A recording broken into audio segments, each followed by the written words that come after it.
Dear guests, welcome to this academic session. Today, Andrea Broderick will accept her appointment as UNESCO Chair in Human Rights and Peace.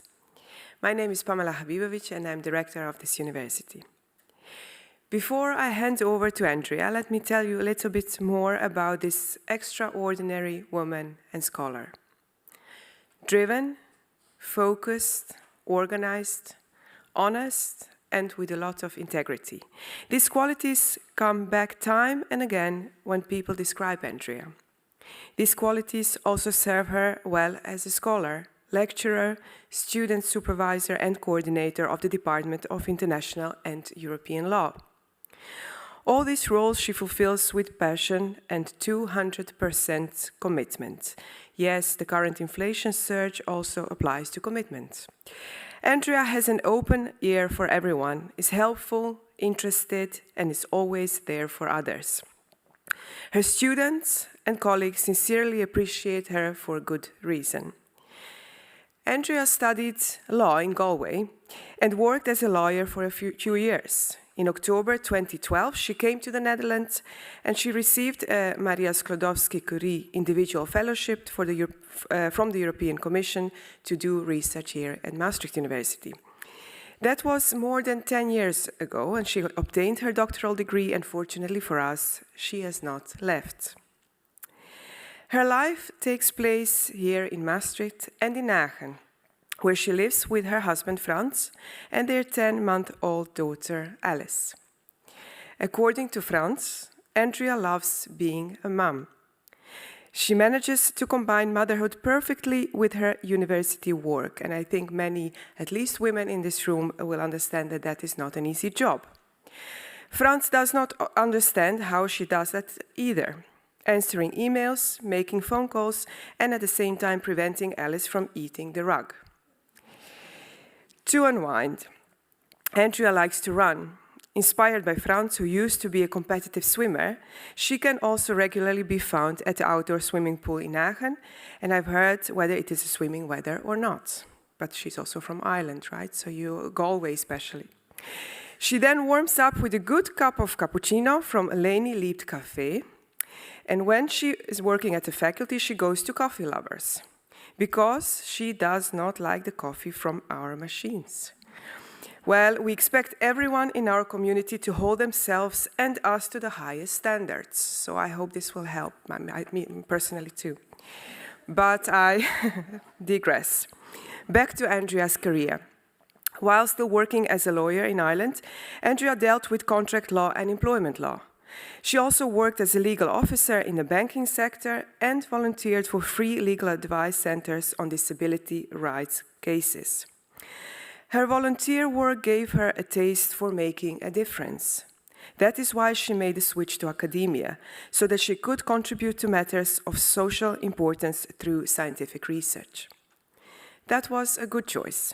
Andrea feels at home in the academic world and publishes a lot, not only in major scientific journals, as well as newspapers, but also in smaller publications. Andrea has co-authored the first academic textbook on international and European disability law and is regularly invited to give talks at various legal institutions, always with the aim of ensuring that the subjects close to her heart, human rights and disability rights, get the attention they deserve. Her work ethic, confidence, and open attitudes have made her, among other positions, the co-director of the Maastricht Center for Human Rights and the national director of EMA director on behalf of Maastricht University of the European Master's Program in Human Rights and Democratization. She has also served as director of the Master's European Law School. In 2018, after receiving the Edmond Hustings Prize for Science, a wonderful milestone in her career, Andrea told Franz, "Do you know that everyone who wins this prize becomes a professor within a few years? Do you think that could even happen to me, too?" Well, conclusively, yes. And so we now have the honor of listening to her inaugural lecture titled Back to the Future, Re-conceptualizing Socio-economic Rights Realization in a Post-COVID Era. Andrea, the floor is yours.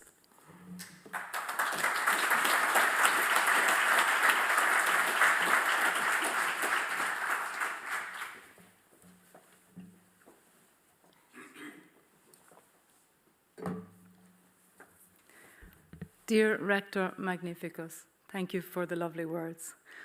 Dear colleagues, dear students and PhD candidates, dear friends and family.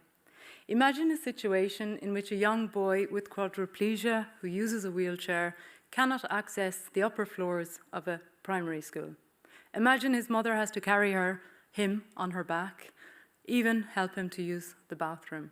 Imagine the young boy progresses then to secondary school and the same situation exists, except this time, in addition to the other challenges, the curriculum is not accessible to him. Imagine fighting in the court system for 10 years and not finding a resolution to this situation. In fact, this is not an imaginary situation. This is a case that came before the European Court of Human Rights in 2014, Stoyan versus Romania. Surprisingly, the Strasbourg court did not find any breach of the boy's rights in this situation, no breach of his dignity or the right to education without discrimination.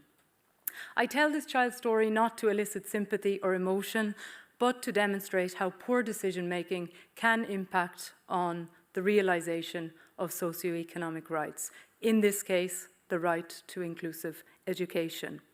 Of course, this case was heard before the COVID-19 pandemic hit the world, but if you think of the situation that existed before the pandemic, whereby rights were not respected, socio-economic rights, then the situation that existed during the pandemic and following the pandemic has worsened immeasurably.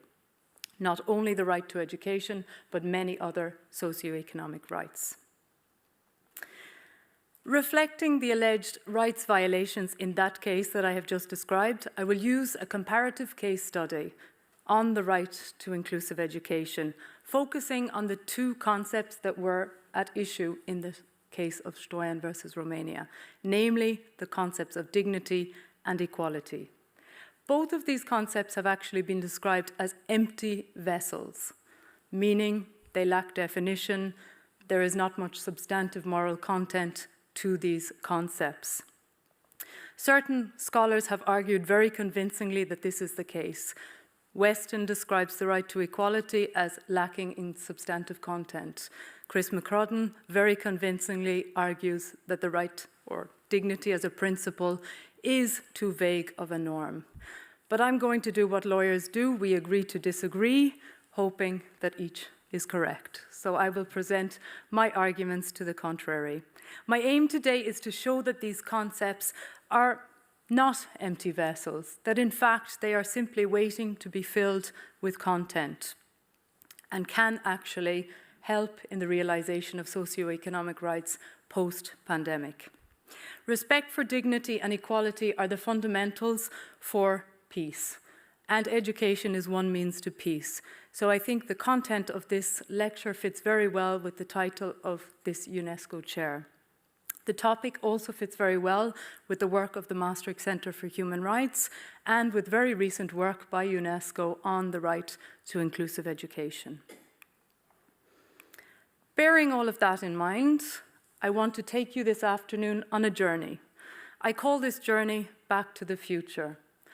Unlike the movie of the same name, I'm not going to bring you in some speedy time travel machine to an exotic location whereby you can escape this room on a Friday afternoon. My journey is more on a steady vessel with some pit stops along the way. So I hope you will join me willingly in this journey. We will travel together to the origins of the Human Rights Project, exploring how it is built on the foundational concepts of dignity and equality, and how, in my view, it's necessary to translate these concepts into laws, policies, and practices for future socio-economic rights realization. In that light, I want to first have a look at the pandemic situation itself and its aftermath. What kind of socio-economic rights were affected in the pandemic? Then we will travel back to the origins of the Human Rights Project to look at these concepts that I have focused on, dignity and equality. I will then apply that to a case study on the right to inclusive education in international law. But I will also link this to the European Court of Human Rights case that I mentioned at the beginning. And I want to reimagine that case. How would it look based on the lessons learned in the pandemic and based on the arguments that I will put forward? So, our first pit stop is the present day, the pandemic and its aftermath. We start our journey in the human rights world here. I want to explore the lack of dignity and equality experienced by marginalized groups in particular during the pandemic and in its aftermath. But first, perhaps I need to clarify a few things. What do we mean by socioeconomic rights? This enigmatic creature that lawyers use and those in other disciplines use regularly. The generally accepted definition is that these are rights that relate to the ability to live in dignity and participate equally in society. There we have them again, those two concepts, dignity and equality. They underpin the very definition of socioeconomic rights. Socioeconomic rights include the right to education, work, employment, housing, food, many other rights, social security, and adequate standard of living. Since implementing these rights can take quite a lot of time and can be very resource intensive for states, there is an obligation of progressive realization to realize them over time. However, regardless of resource availability, there are certain immediate obligations. So there are conditions to their realization. There should be no discrimination. There should be no retrogression moving backwards in realization. There should be concrete steps taken by states to realize these rights. And there should be basic minimum levels of socioeconomic rights, such as the right to primary education. During the pandemic and in its aftermath, it's very clear that many of these obligations were simply ignored or neglected by states. That could be because there weren't enough resources available, but it could also be for many other reasons, including an unwillingness to implement these rights. So I want to just briefly look at the socioeconomic impacts of the pandemic on many groups, wider than the case study that I have chosen. For example, during the pandemic, there were wide gaps in recovery rates and health care access for those based on race and ethnicity in many parts of the world. In the US, for example, African American and Asian American patients had far worse health outcomes during the pandemic and in its aftermath. There was also a much higher rate of insurance among white individuals, and therefore the health impacts of the pandemic on African American and Asian American patients was far worse. It's well known that the pandemic has caused huge gaps between the global north and the global south in terms of vaccine equity, healthcare in general. In addition, there has been a huge increase in the rate of poverty, so up 124 million in 2020 alone. There is also increased gender inequality because many women were working in sectors such as the care sector and the frontline sector that were impacted by the pandemic. And therefore, the range of socioeconomic impacts of the pandemic is just immeasurable. With regard to people with disabilities specifically, we can say that the effects were felt in various ways and in specific ways. When it comes to the right to health, there has been a recent case by the Constitutional Court in Colombia which ruled that by implementing ethical or so-called ethical triages, deciding who gets priority to hospital treatment, that the Colombian Ministry of Health chose factors based on health and the health of persons with disabilities and also elderly patients that caused discrimination. So in essence, they were choosing who was worthy of treatment a point that I will return to later. Any of these socio-economic rights could have provided interesting material for a case study, but I have chosen the right to education for the reasons I already mentioned. For students and teachers during the pandemic, the impacts were severe. All of us tried our best, but it was very difficult. For students with disabilities in particular, there were specific challenges.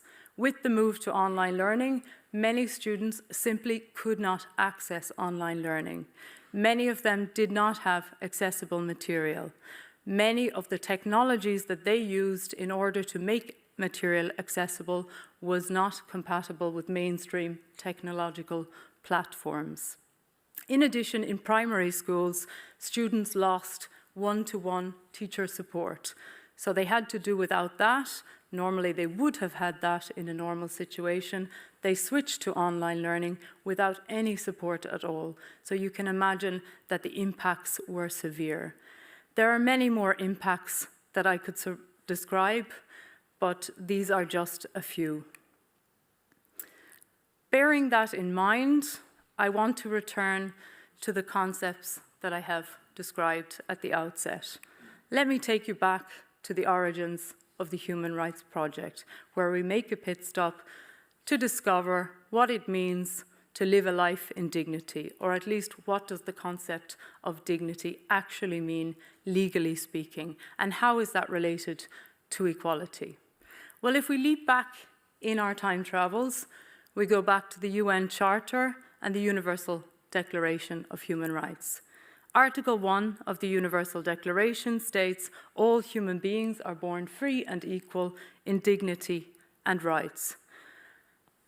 Also, the United Nations Charter was originally, there was no article on dignity in the preamble. This was later inserted because of its fundamental importance to human rights.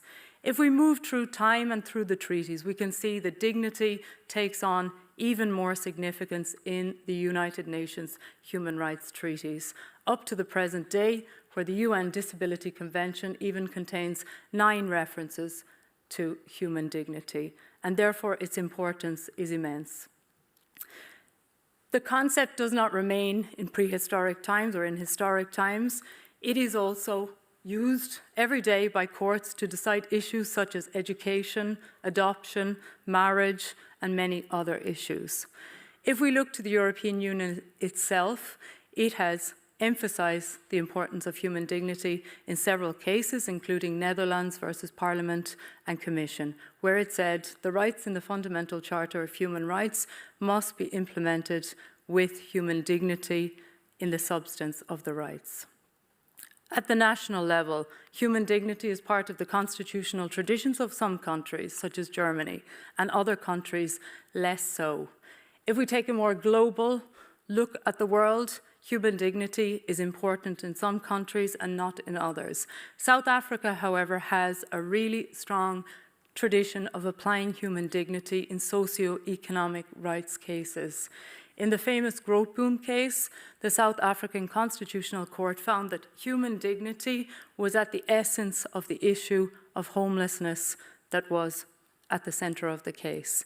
In that case, the court found that the South African state had failed to progressively implement the right to housing by failing to take into account the needs of those in most desperate need. The Kenyan High Court has also ruled in recent years on human dignity as a specific right which has been breached and includes access to medicine, something which is relevant in the context of COVID-19. So we can see, as we move through time, the concept of human dignity recurs again and again. The question remains, is it a useful concept? There are many arguments for and against, and also some of those in this room have made arguments for and against. The main arguments against the use of human dignity is its lack of definition. It's a vague concept. What do we mean by dignity? How can we apply it in a legal situation? At the same time, those scholars argue that it is context-specific, and therefore anyone can translate anything into this concept. Nonetheless, I think because the pandemic has tested the boundaries of human dignity so much, it's worth re-looking at this concept. And some scholars, including some here present, have argued human dignity can play a role in human rights law. So I would like to put forward my thoughts on that. I think most of the arguments related to human dignity have related to what I would call the what of dignity. What does dignity actually mean? Is it equal moral worth? Does it relate to the sanctity of human life? What does dignity mean, legally speaking? And there I agree, there is no settled definition. It is too hard to define such a concept, which makes it very hard to apply in everyday life and in court cases.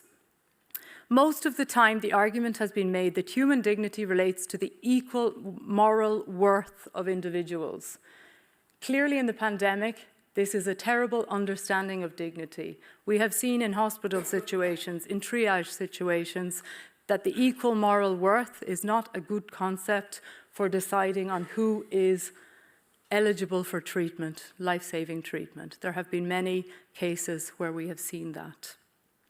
From that perspective, I can agree that the definition is problematic.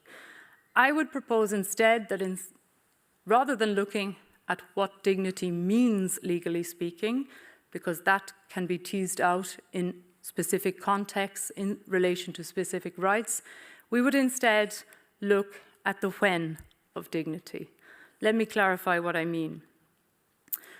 Instead of asking what is the precise legal definition of dignity, we could instead ask in which situations, so when, has dignity been disrespected in a particular situation, under what conditions, and is it possible to put in place support in order to realize rights? Let's take the right to health, for example. One could ask, what are the necessary conditions for this person to live an independent life, to have a voice to participate, and when they do participate, do they need support to do so? Of course, the question of support relates to resources. That is a separate issue, which I will come back to later. We can't talk about dignity without relating that to equality. And the observation that dignity can play a role in human rights law is very relevant since we have a new vision of equality at the international level. Right before the pandemic hit, the UN Committee on the Rights of Persons with Disabilities, which monitors the UN Disability Convention, explained this new vision of equality. But if we move back in time, we see different visions of equality in the different human rights treaties. Starting from the beginning, we have the International Covenant on Civil and Political Rights and the International Covenant on Economic, Social and Cultural Rights. These covenants very much endorsed a formal view of equality, meaning we don't take difference into account in deciding on human rights issues, and therefore there was no equality in practice. If we move forward to the Women's Convention, to the Racial Discrimination Convention, we can see a little bit more a substantive vision of equality. But there again, differences were taken into account on an ad hoc basis rather than a more inclusive vision of equality. So we will not transform structures, but we simply take equality into account when the issue arises. What's different with the Disability Convention is the concept of equality in that is more inclusive, so that there should be an ongoing process thinking about how structures can be transformed in advance. According to the UN Committee on the Rights of People with Disabilities, inclusive equality contains 4 different elements, and what I would like to do is to outline those 4 different elements and show you how I believe they apply to education in the context of the pandemic and its aftermath. But first,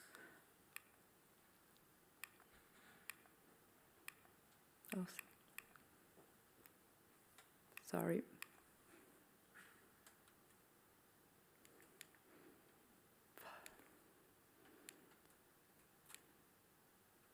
Sorry, it's... But first, the legal basis.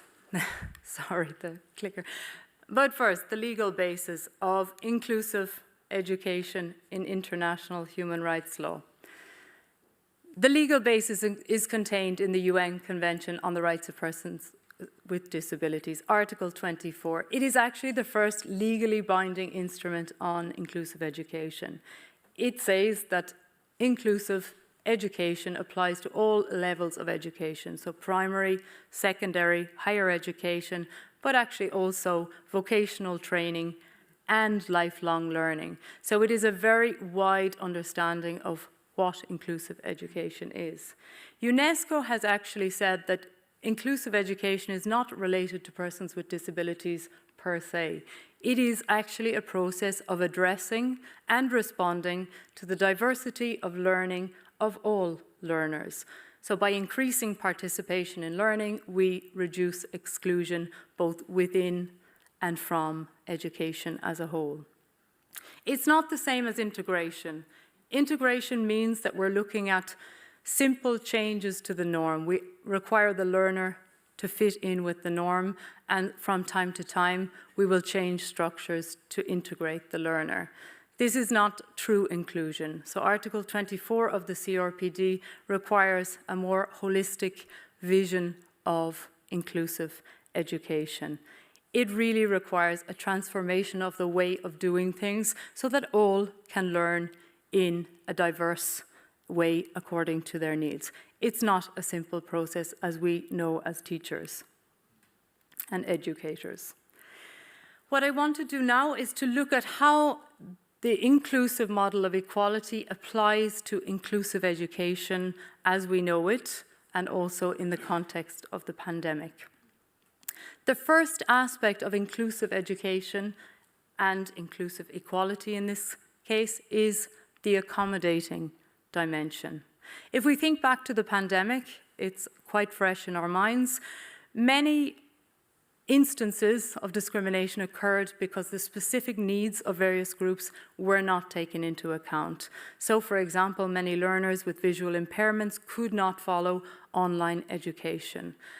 Things were in flux. It was very difficult to make these changes in a wholesale manner. So this is not something that is a judgment. This is simply an observation that specific needs of different learners were not taken into account in an emergency situation. The accommodating dimension of inclusive equality requires courts and governments to actually take into account inclusiveness as a matter of human dignity. So under Article 24 of the CRPD, there are two ways to do this. We can either make, on a progressive basis, wholesale changes to structures, make things accessible. This requires supports. These supports might include facilitating the learning of Braille, for example, or simply using alternative means and formats of communication. This is one way of changing environments. In addition to that, there is also an individualized, immediate obligation to provide learners with a disability with reasonable accommodations. We've seen that many times. Learners with disabilities have extra time for an exam, for example. This is also part of the accommodating dimension of inclusive equality. What's new with regard to inclusive equality and the pandemic, and also in relation to human dignity, is that human dignity now underlies the substance of inclusive education. So before, scholars and courts would look at dignity as a matter of basic minimum education, the core essentials of human rights. The UN CRPD, the Disability Convention, has brought human dignity into the actual substance of rights. So this will make a difference when courts are looking at different human rights, in this case, inclusive education. The second dimension of inclusive equality is a fair, redistributive dimension. This relates obviously to resources. The issue of resources is one I am not going to solve here. It is a contentious issue and one that I have no solution to. What I can do is offer my views on inclusive equality as it relates to resources. A recent UNESCO paper has outlined that there is a 148 billion gap annually to realise Sustainable Development Goal number 4 on education up to 2030. So this is an immense challenge. However, what courts and governments can do is to take into account the actions and inactions that have happened when they are realising inclusive education. In other words, have states actually taken the steps they should have taken in order to realise inclusive education? Or have they simply thrown resources at a problem that was never fixed? What is notable is that it's a fair dimension. This means we need to preserve the learning experience for all, not just for those with disabilities. A participative dimension is the third element of inclusive equality. This can be seen in the pandemic. Many marginalised groups were not taken into account when states were enacting measures. They were completely left out of the conversation, and this resulted in another cycle of marginalisation. So the participative dimension of inclusive equality requires states to include those who are actually affected by the measures taken by states. What does this mean? Well, I believe it means that procedures should be fair. There should be constructive dialogue in terms of the measures that are being taken in the context of inclusive education. We could say that there should be constructive dialogue when a learner with a disability needs an individualised accommodation. There should also be some form of learner representation in decision making. So whether that is in education committees or at the government level, learner representation is essential. In this case, representation of persons with disabilities.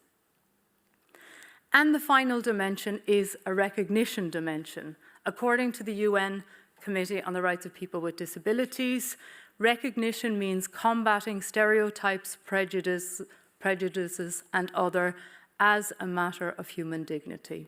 So to include diversity in the curricula. We know very well all about this here. A lot of discrimination during the pandemic, however, was exactly on this point. Many learners with disabilities could not get the recognition that they needed. In other words, they were subject to wrongful assumptions. Take the example of a person with a visual impairment. It was assumed that they would automatically know how to use assistive technologies. That wasn't always the case.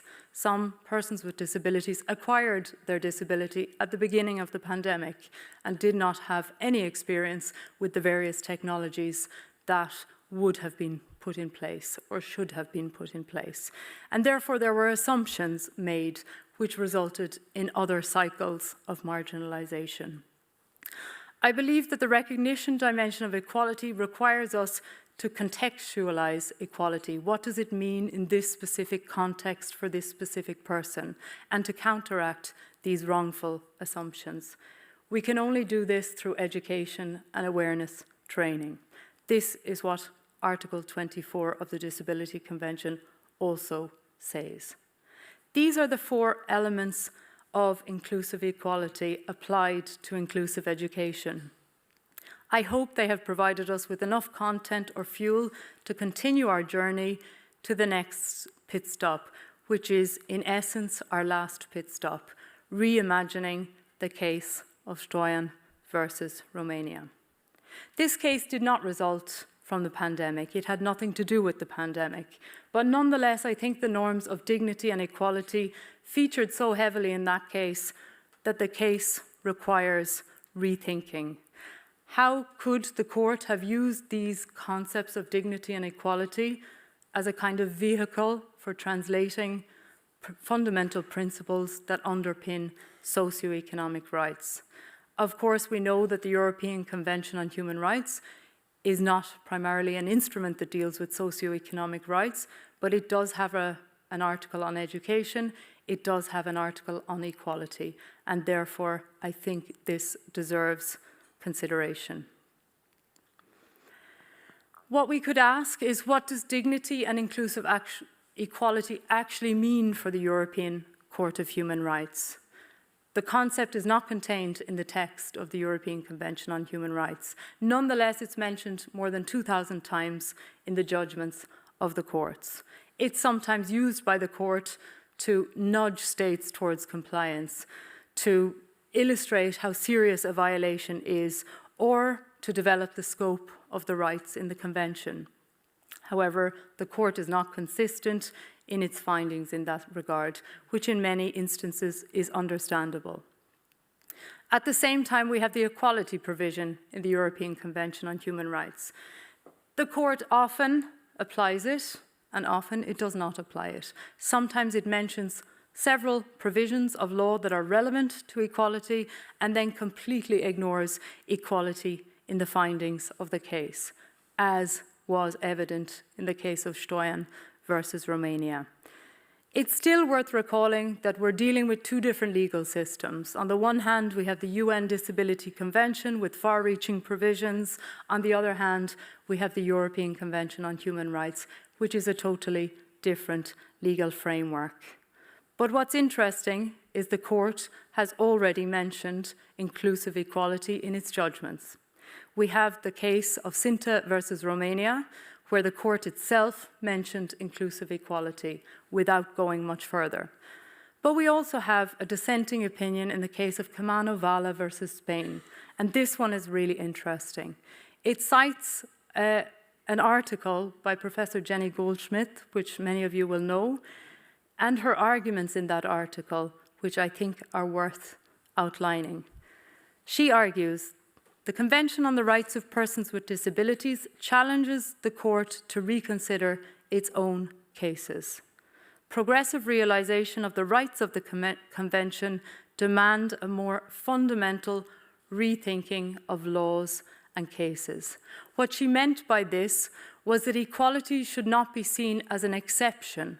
So instead of changing things here and there, such as by only providing accommodating measures for a person who needs them in that instance, we should take a more inclusive view of equality and a more holistic view.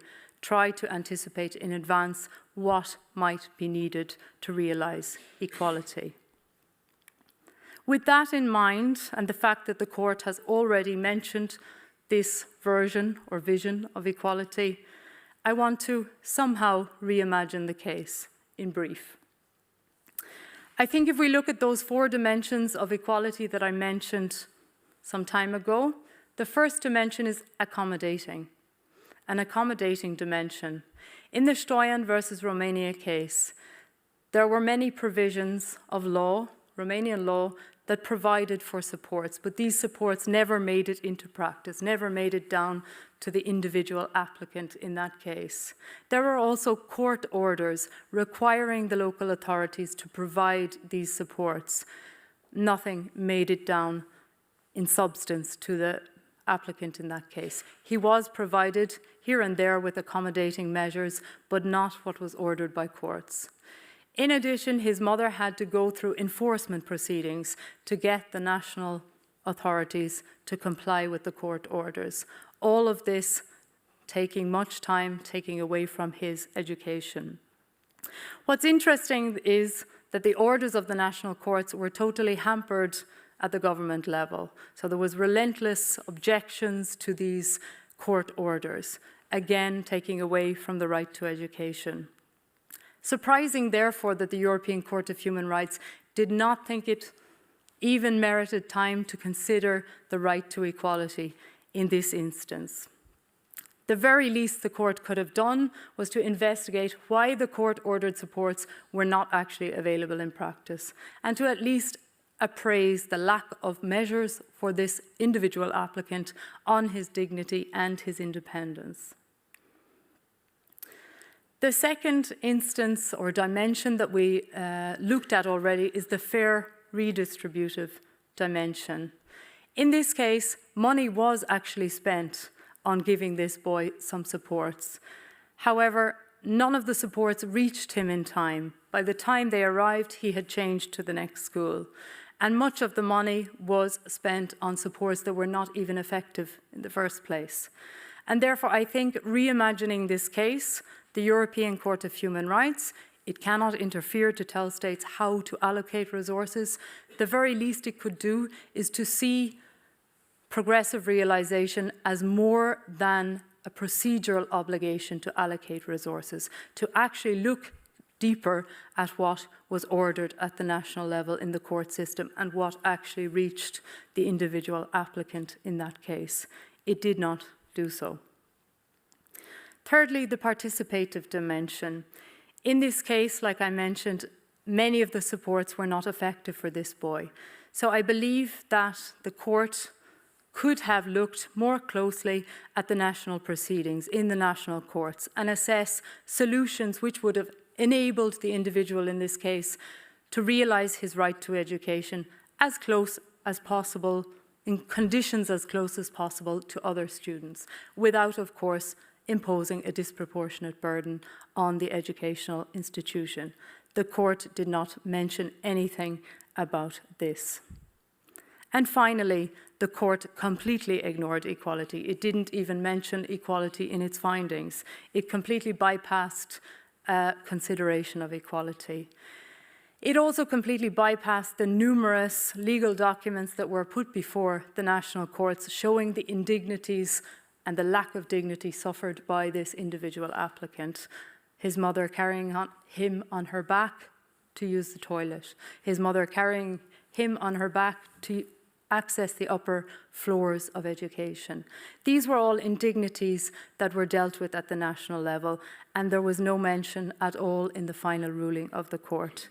So I think if the court had looked more closely at the actual proceedings at the national level, they would have at least considered the arguments on equality. They would not have bypassed any consideration of the arguments on equality. And therefore, I think that by taking dignity into account in socio-economic rights realizations, this results in a more comprehensive analysis of the actual situation related to equality. These are my, not proposals to the court because the case is over, but my thoughts on the court case and how it could have looked had the court taken into account other principles. Our journey through the human rights world has already come to an end. But in this post-COVID era, I really believe that a new trajectory of socio-economic rights realization could exist if courts and governments would take into account the fundamental principles underlying human rights law. For that, we have to go back to the start of human rights law and look at the principles of equality and dignity. A robust conceptualization of dignity can, in some ways, guide decision-making. I'm not saying that we will agree on what dignity means, but at least it will tell us why we care about human rights, why we care about the autonomy of individual applicants, and why it is appropriate to ration scarce resources. It won't solve all problems. I do think it's an important vehicle for an inclusive understanding of equality.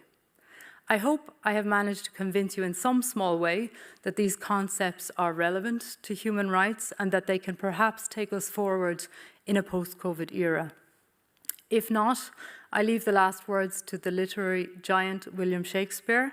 He once warned against underestimating empty vessels. It is those that make the loudest sounds. If you're not too dizzy from all this time travel, I would like to relate what I have just said to my future research plans and to my future research plans related to UNESCO's mandate. In the coming years, I would really like to and plan to research 3 different lines of research that all relate to UNESCO's mandate. The first one is on health, disability, and bioethics. I believe there is some interface here that needs to be explored in more detail. The interface between law, bioethics, and the normative value of human dignity. The second research line relates to emerging human rights issues, a term that some scholars do not like. But emerging human rights issues, I mean the issue of technology and human rights. And this relates to UNESCO's mandate on artificial intelligence and the recent recommendation that they have published on that. I would like to look more closely at human rights and technology. And the final research line I will be looking at is comparative human rights law and transnational judicial dialogue. It is something I have researched for quite some time, but this is an area that I plan to spend more of my time on in the future. And finally, if you can bear with me just a little bit longer, I would like to say some personal words of thanks. My thanks goes first of all to UNESCO Paris and UNESCO Netherlands. Today we were supposed to have a representative of UNESCO, Jon Verriet, who unfortunately got stuck with the train situation. So I was very honored to potentially have Jon here, and I want to say a big thanks to him, because working with UNESCO has been a real pleasure so far due to his efforts and the efforts of other colleagues. To our rector, I want to say a sincere thanks for making the time in your schedule to attend this inaugural lecture, not defense. I know there are many constraints on your time, and it really means a lot to me that you pencil this into your schedule, so thank you. To our dean, thank you for your support in every way in the work I have done so far and in this UNESCO chair. It does mean a lot to me. To our head of department, Professor Ellen Voss, you have been a keen supporter at every step, particularly with this UNESCO chair, and I do appreciate the conversations we have had about my research. Thank you to the faculty board and the executive board of the university for entrusting this chair to me. A personal word of thanks to my former PhD supervisor, Professor Fons Koemans. Fons, the words I said to you on your valedictory lecture day still stand true. You are foremost in my mind when I carry forward this research for UNESCO, and I do hope that I can do you justice in my research. I also want to say a personal word of thanks to my other first supervisor, Professor Lisa Waddington. Lisa, your work in the disability community is admirable, and your sharp legal mind has inspired me in several ways. It's still a pleasure to work alongside you. To the many colleagues here at Maastricht University who have supported me in my journey and with all the pit stops, I see many smiling faces in front of me. I just want to say thank you so much for your support. I also want to give a special word of thanks to those who have travelled here, especially those from the Netherlands Network for Human Rights Research and other colleagues who have come as far afield as Poland. I really appreciate your efforts to be here. To Roland Moorland and my fellow board members of the Maastricht Centre for Human Rights, I want to say a special thank you to Fabian Raimondo for taking over my duties while I was on pregnancy leave. You did a wonderful job. Thank you, Fabian. To the former leaders of human rights research at this university, Professors Theo Bovan, Professor Kees Flinterman, and many others. Thank you for your work, and we hope that we are doing it justice in our continued efforts. I also want to say thank you to those who work behind the scenes, so Fabian, Loic, and Willy, who have been really helpful in preparation of this day. Dear students and PhD candidates, I couldn't give an inaugural lecture without saying a big thank you to you.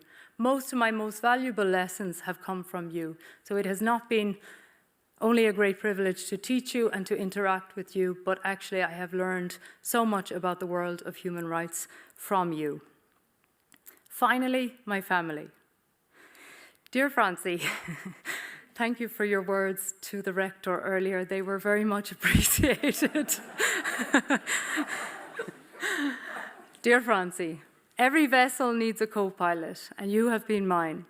You're a very reliable one, except when it comes to timekeeping. Alice and I are very proud of you.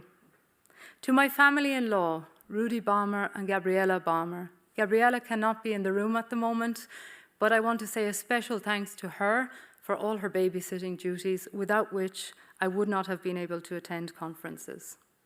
Last but not least, to my 2 sisters and my mother and father, this day is dedicated to you.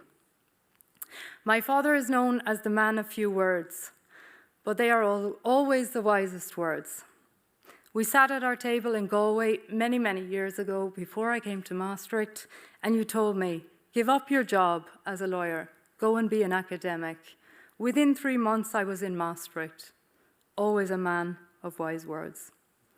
Mom, you passed on a keen sense of social justice to me and a strong sense of conviction. I'll always be grateful for that. Ich heb gezegd.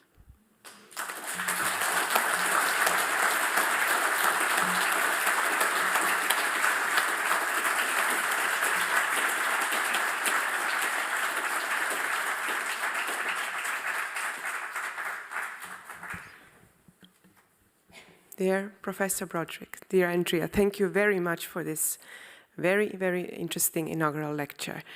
I have to admit that sometimes when I have to lead a ceremony on inaugural lectures of other faculties, and I have to admit especially of law, I get a bit nervous because I often don't understand, although your dean is really trying his best to teach me about law. But after a lecture like this, I'm actually very happy with my job because sometimes I learn a lot in new disciplines, and I understand how important it actually is to, for example, to make a true and good definition of the word dignity, and how many people this can help and how much impact this can have. So it was really my pleasure to be here, and I know that you approached me personally to be here.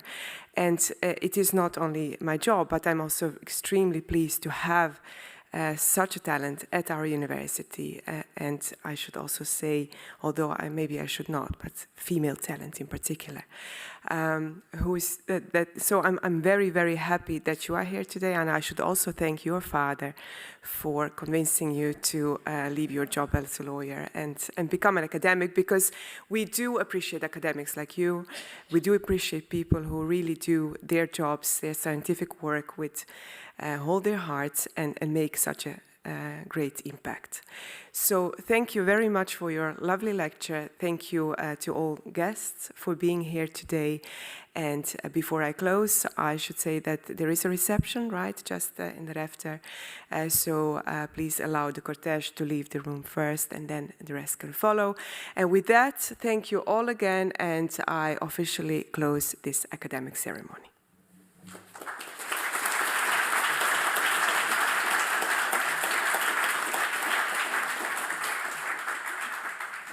All right, please.